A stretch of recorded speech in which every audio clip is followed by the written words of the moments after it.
topics are maybe some that have come from community members, things from social media. It's based on some of the things that we're seeing today in our culture, in our world, and all over the internet. So a lot of these topics is something that maybe you have thought about or you see happening in real time. So we'll start off with this.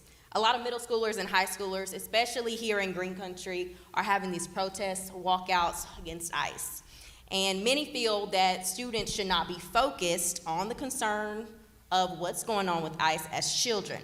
Many believe the focus should be on tests, chronic absenteeism, decreasing violence, and addressing teen pregnancy, not on ICE events that have taken place. What are your thoughts? I haven't gone to any ICE protests, not because I don't respect the people that participate, but I look at things in terms of priorities. I think that it's concerning to me when with black folks. I'm talking about black folks. I think about our folks a lot. Put our folks at the top of the priority list. I don't like us getting cues in terms of what we should be outraged about. I come from a city, Chicago, where about 150 people have been shot in the last 30 days, and there's no protesting for any of that. Also in Chicago, the overwhelming majority of our children in these multi-billion-dollar public schools cannot read a grade level. I haven't seen any protests for that. In fact, I think they had maybe 40 different schools where they didn't have one single child that could pass the state math test for their grade. And so it doesn't mean that I don't understand why people might protest ICE. I think that anything that even resembles police brutality is highly unacceptable. But I would argue that part of the reason our problems don't get solved is because we're too busy solving everybody else's problem. And so that's where I would stand on ICE, not against those who participate, but just to say maybe we have some bigger fish to fry first before we get to saving everybody else. And I would have to respectfully disagree. You know, I live in PG County, Maryland, and my daughters attend Bishop McNamara High School.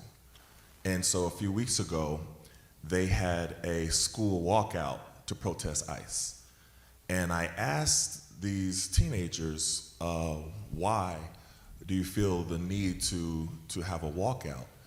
And, you know, they said, you know, because this is wrong. You know, we're seeing people being killed. They just shot the lady in the face because she didn't comply and move over here when the ICE agent told her to be over here. Like, they're ICE agents going into churches and snatching people up, like what we read about happening in Nazi Germany. You know, they like our friends are afraid to go to school. You know, and in all of the school systems that have, you know, a larger Latino population, you're seeing a decrease in the attendance because parents are afraid to send them to school. And they were like, we just can't be okay with that. And I have to, you know, when you hear young people talk about things like that really affect them and bother them, and then you look at the news, and you look who the news chooses to demonize.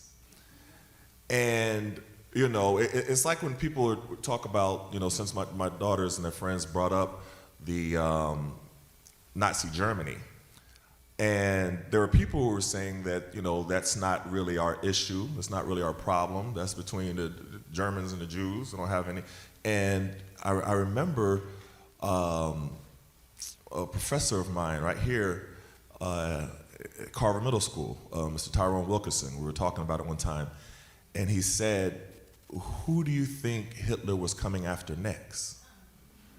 So when I relate that to ICE, and I hear the different language that Trump kind of lets drop a little bit here and there, and my family's from Grenada,